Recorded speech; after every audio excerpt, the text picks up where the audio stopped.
lo anticipado que le habíamos comentado. ¿Cómo sabemos estos detalles que, si bien los leemos en los medios de comunicación, ustedes nos escuchan contarles de lo que ha ocurrido ayer con el caso de Luis Fernando Camacho, Marco Antonio Pumari, Yanine Áñez, que se ha determinado, según la determinación de un juez, que va a juicio de responsabilidades y ya no es juicio ordinario? ¿Eso significa que se anula la anterior? Sí. ¿Qué significa anularse? Toda la investigación, los datos no son válidos, o eso sirve para ir a un juicio de responsabilidades. ¿Quién se hace cargo de todo esto? Bueno, le vamos a preguntar a quien entiende perfectamente todo este proceso desde lo que dice la Constitución Política del Estado, tanto que él es abogado constitucionalista con mucha experiencia. Además, estuvo en un equipo importante que se conformó para la reforma judicial, ustedes se acordarán. Hablamos del doctor José Antonio Rivera.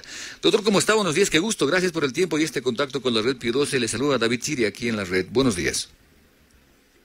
Buenos días, querido David. Un saludo muy cordial a los amables oyentes de Radio Pío 12 en Cochabamba y en todo el país. Como siempre, es un gusto. Efectivamente, el sistema judicial ha dado un giro en su comportamiento, en su accionar, ya que anteriormente hemos constatado y constatamos todos los días que estuvo secuestrado por el poder político, permitiendo que el detentador del poder instrumentalice la justicia para desplegar persecución judicial con fines políticos, sin respetar, sin resguardar el derecho a las garantías judiciales del debido proceso que están expresamente reconocidos en la Constitución, así como en los tratados y convenciones internacionales que Bolivia ha suscrito. En su momento, a través de artículos en la prensa, entrevistas, habíamos advertido que estaban tramitando con absolutas irregularidades e ilegalidades, infringiendo la Constitución y la Convención, lo que al final del camino podía provocar la responsabilidad internacional del Estado boliviano por la violación y que todos esos procesos quedarían siendo anulados.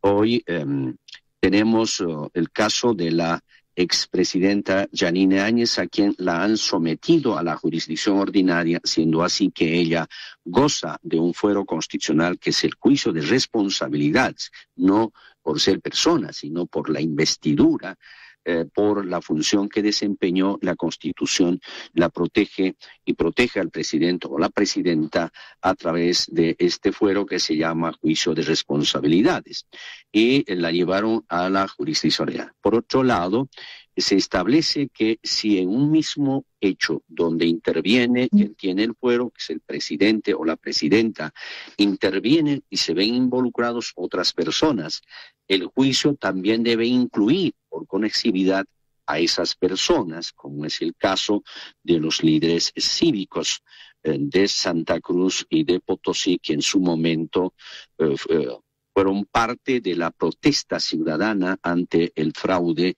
del 2019 y que les han instaurado acciones penales por supuesto delito de terrorismo. Entonces, ahora, si los jueces competentes por fin entran en razón y reconocen que ellos, que la expresidenta goza de este fuero de juicio de responsabilidades y anulan todo lo obrado, supone que se tiene que remitir todos esos antecedentes al fiscal general con un pliego acusatorio por parte de quienes se consideran víctimas o quienes tienen interés legítimo, para que el fiscal general emita un requerimiento acusatorio ante la Sala Penal del Tribunal Supremo de Justicia, que es el juez cautelar que va a controlar que en la etapa de investigación, en la etapa preparatoria, se tenga que respetar los derechos y garantías de los imputados, y pedirá autorización a la Asamblea Legislativa Plurinacional para que por 2/3 de votos autoricen la realización del juicio de responsabilidad. Ahora, todo lo que se ha hecho estaba viciado de nulidad y un acto nulo no nace a la vida jurídica, de manera que se tiene que iniciar nuevamente con las indagaciones, con las investigaciones. Y habrá algunas pruebas que si no están contaminadas y han sido obtenidas respetando y resguardando los derechos fundamentales, serán reproducidas durante ese proceso de investigación inicial que terminará con una acusación formal, si es que hubiere materia, para que se vaya al juicio oral. De hecho, lo que ha sucedido es que se tiene que volver a foja cero hasta el momento de presentar el pliego acusatorio ante el fiscal general y que éste examine si efectivamente hay suficientes indicios, existe el delito, se han identificado a los presuntos autores, porque entiendo que no se han identificado a todos los autores. Hay autores intelectuales, hay autores materiales de los lamentables sucesos acaecidos en Sencata, en Guayani. Hay autores de lamentables pérdidas de vidas humanas que simplemente salieron a protestar pacíficamente. El caso de personas que han muerto en Montero, una persona que murió en Cochabamba, etcétera. Que todo eso tiene que ser objeto de investigación y la investigación tiene que ser realizada contra todos esos autores. Y se tiene que reconducir, si vale el término, estos procesos. Doctor, bueno, me ha dejado varias preguntas, doctor, pero gracias por todo este contexto que usted nos pone. Primero, doctor, en el caso que usted dice, primero, a ver, el juicio de responsabilidades tiene que ampliarse a los otros implicados, usted me acaba de decir. Ahora, ¿esto significa a Luis Fernando Camacho, Marco Antonio Pumari, o significa militares, por favor? En el caso de la señora Áñez, que le corresponde a un juicio de responsabilidades, ¿se amplía a los militares, sus ministros, se amplía a Camacho, Pumari, o no tienen nada que ver ellos en este proceso, por favor? No. Cuando yo digo se tiene que ampliar a los verdaderos autores intelectuales y materiales, es a los protagonistas que estuvieron en estos lamentables sucesos. Nos han planteado una narrativa que lamentablemente a ella se ha prestado el GII, el Grupo Internacional de Expertos Independientes, cuando a quienes vivimos acá nos consta que esa movilización que venía del trópico cochabambino no venía en son de paz, venían bajo el eslogan de ahora sí, guerra civil. Y venían armados con armas contundentes, con armas de fuego artesanales como bazucas artesanales, petardos, venían con armas de fuego, hay imágenes, hay videos, hay fotografías de fusiles Mauser, fusiles Falk, etcétera, y que no se ha establecido que las personas que lamentablemente perdieron la vida hubiesen perdido la vida con proyectiles provenientes de armas reglamentarias utilizadas por las Fuerzas Armadas y por las fuerzas policiales. Entonces, ¿por qué no se investiga quiénes son los verdaderos culpables? ¿De dónde vinieron los disparos de armas de fuego que cegaron la vida de estas personas? Lo mismo acontece con el tema de Sencata. Cuando yo digo que se tiene que incorporar a los responsables, me refiero a que se haga verdadera investigación, una investigación independiente, una investigación imparcial, con el apoyo de los conocimientos científicos. Para eso hay las pruebas de balística, por ejemplo, y que sobre esa base se establezcan y se identifiquen autores materiales e intelectuales y se incluya en el juicio. Uh-huh. Qué importante, claro, porque uno diría que han habido heridos o han habido implicados o incluso estas ideas que tenemos sueltas, ¿no? ¿Quién disparó? Hubieron, como decían, infiltrados, incluso se hablaba de que, recuerdo en aquel 2019 se hablaba incluso de que habían personas que no estaban en el enfrentamiento, pero que tenían armas también, como quien decía, francotiradores. Bueno, ahora doctor, en este caso que usted nos pone entonces, un poco dentro de lo que nos ponía en contexto, a ver, se cambia el juicio ordinario y se va al juicio de responsabilidades. Bueno, se reconduce, usted decía. Sin embargo, es la Fiscalía la que tiene que enviar a la Asamblea Legislativa esta tarea, ¿no? Y la Asamblea decidirá si hay o no, a través del voto, con 2/3, si hay o no un juicio de responsabilidades. Hipótesis, doctor. ¿La Asamblea tiene que decidir positivamente un juicio de responsabilidades? ¿Puede decir que no? ¿Y en función de qué decide si sí o si no? O en algún caso de repente dirán, no, nos excusamos porque estamos de salida, para quienes están ahora, y que lo haga la siguiente gestión. O es una cuestión también de plazos, hasta cuándo tiene para responder si es que la Fiscalía emite inmediatamente de repente esta, no sé si notificación o el enviar este caso hasta la Asamblea, por favor. A ver, un poquito precisando, querido David. En primer lugar, tiene que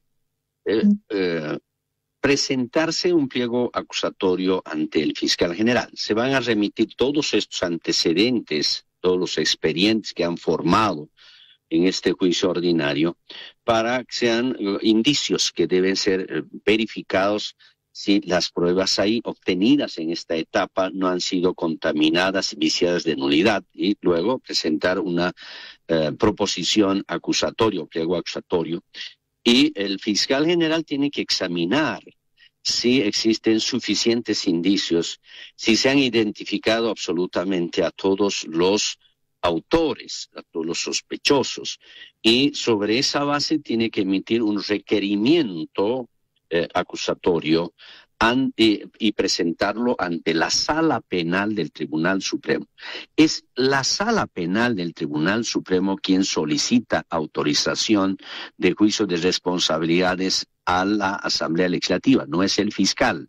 La Sala Penal del Tribunal Supremo, una vez que reciba este requerimiento acusatorio del fiscal general, va a solicitar a la Asamblea Legislativa Plurinacional autorice por 2/3 de votos. Ahora, cuando llegue, obviamente a través de la Comisión de Justicia Plural, Comisión Mixta de Justicia Plural, la Asamblea Legislativa tiene que imprimir el trámite de rigor, elaborar el informe para ir a la sesión. Es una sesión conjunta de senadores y diputados, de los 166 representantes nacionales que bajo un orden del día tienen que pronunciarse sobre si hay viabilidad o no para el juicio de responsabilidades en base a los informes técnico-jurídicos que elaboren en la comisión a través de sus asesores.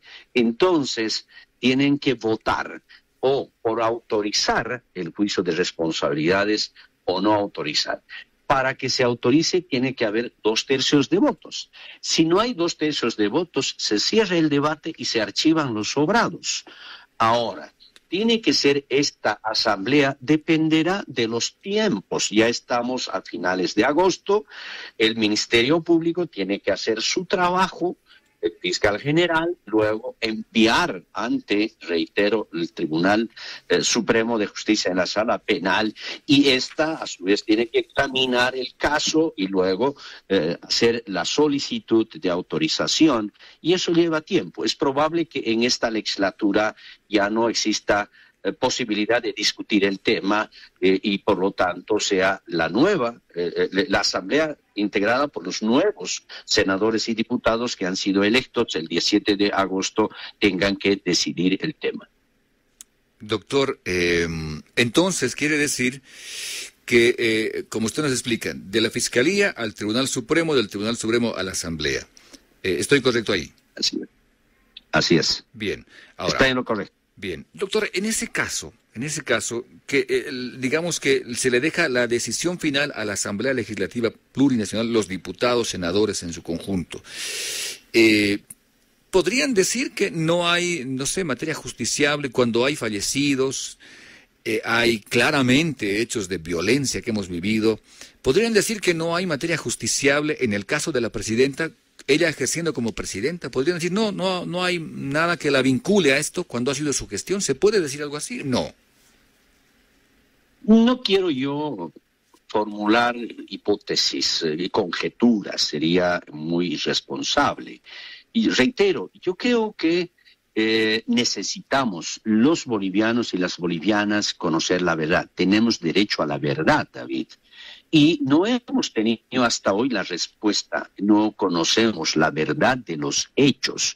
Una cosa es que la presidenta hubiese ordenado la salida de las Fuerzas Armadas para apoyar a la fuerza policial, que es la encargada de custodiar el orden público, de garantizar paz y orden público, tranquilidad social y normalidad en la sociedad. Pero todos recordamos que la Policía Nacional, la Policía Boliviana, fue rebasada precisamente por organizaciones sociales afines al entonces presidente Evo Morales, que bajo el eslogan de guerra, ahora sí, guerra civil, salieron a las calles, quemaron 38 buses de servicio público Pumacatari en La Paz, quemaron la casa de la periodista Lema, quemaron la casa de el ex defensor del pueblo y activista de derechos humanos, Waldo Albarracín, quemaron puestos policiales en el Alto, tomaron y torturaron a oficiales de la policía,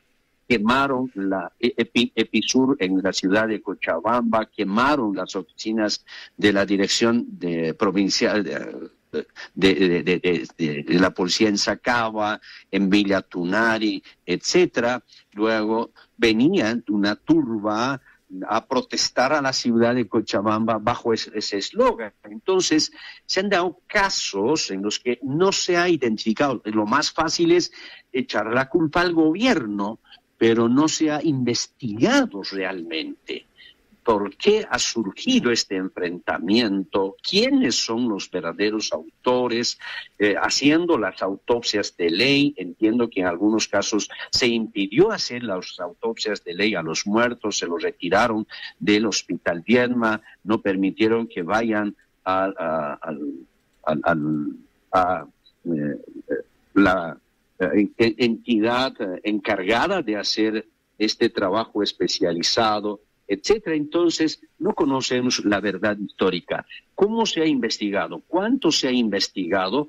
Ni el propio grupo internacional de expertos independientes que visitó ha hecho una investigación objetiva. Yo tuve una reunión de 4 horas con uno de los integrantes, que es un ex fiscal de Brasil, donde le relaté los hechos tal cual sucedieron, porque vivimos días muy angustiosos los cochabambinos ante estas arremetidas de grupos sociales afines al MAS que pretendían encerrarnos, bloquearnos, tomar la zona norte, etcétera, etcétera. Y a pesar de ello, han sesgado la investigación, han dado curso más a la versión de uno de los actores cuando había 2 actores. Había de 2 lados los actores y tenían que haber hecho la investigación objetiva y no se hizo. Y por lo tanto, creo que hoy es el momento de conocer la verdad de los hechos y sobre esa verdad iniciar las acciones penales contra los autores materiales e intelectuales,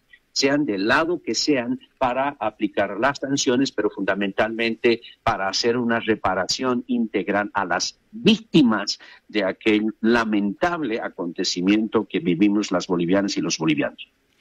Doctor, me acaba de, como quien dice, prender la luz de la habitación, porque yo pensaba que esta necesidad de verdad que usted plantea, que la compartimos creo todos los bolivianos, se hacía en el juicio. Es decir, no, la Fiscalía va a investigar y va a sacar todo lo que tenga que investigarse para abrirse un juicio. Estoy entendiendo así. Así es, yo creo que es eso lo que necesitamos que se haga. Uh-huh. Ahora, doctor, debo preguntar también esto porque, bueno, a ver, nuestra realidad dice que la Fiscalía ha dejado casos muy importantes sigan investigación, estamos investigando, pasan los meses, pasan los años y sigan investigando, nunca se llega a ningún lado. La Fiscalía nos ha dejado esa sensación de mensaje como la red que se va conectando, nunca se conecta, nunca hay resultados.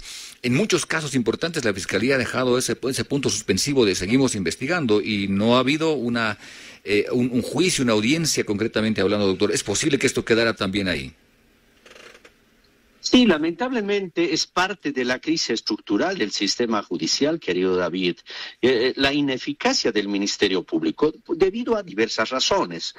Una de las causas es la falta de recursos porque tiene una asignación presupuestaria bajísima y que para 11 millones de habitantes tenemos 580 fiscales y tenemos un flujo procesal altísimo porque estamos sufriendo un proceso de penalización de las relaciones sociales todo queremos llevar al ámbito penal, de manera que los casos muy delicados como trata y tráfico, narcotráfico, feminicidio, asesinatos y estos lamentables acontecimientos no son investigados a profundidad porque los fiscales están atareados y están ocupados en los asuntos. Pero por el otro lado, complementario a eso también hay que decir que los fiscales no actúan con independencia porque es otra institución que ha sido secuestrada por el poder político, y eso a partir del sistema de selección y designación del fiscal general, luego los fiscales departamentales y finalmente los fiscales de materia.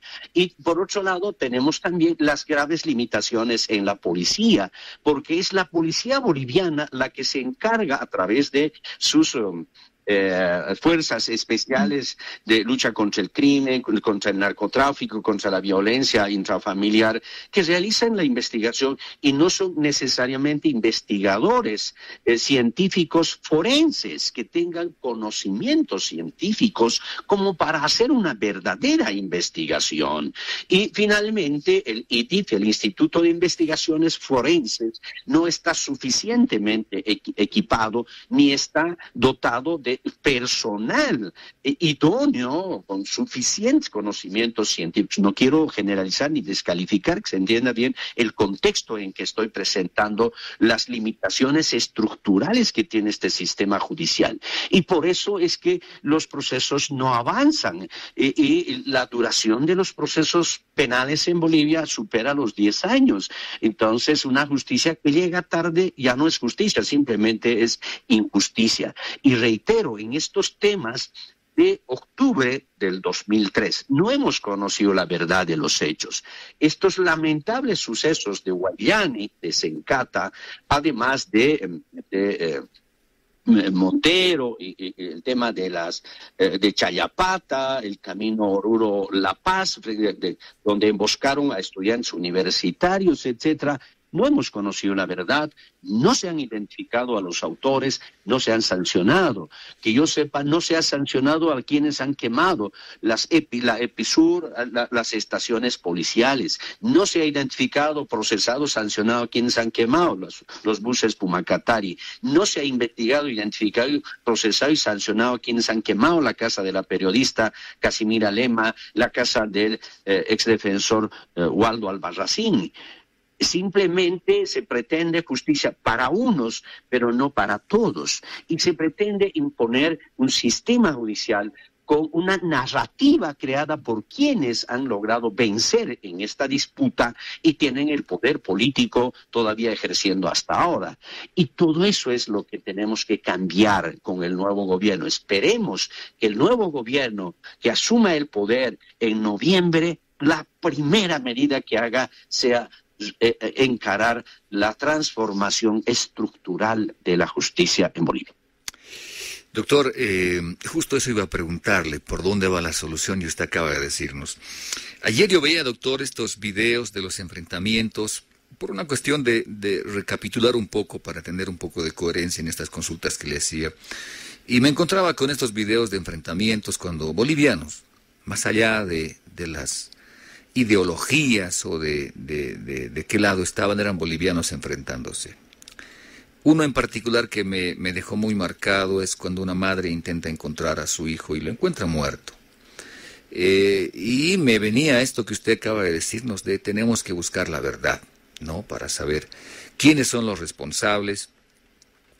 Yo le comento, ayer conversaba justamente con uno de los que quedó heridos de este 2019, y le consultaba, le decía, a ver, después de todo lo que ha pasado, tanto tiempo ya ha pasado de esto, ¿es el camino a la violencia? Me decía, no, nos hemos dado cuenta que no estamos para cosas como estas.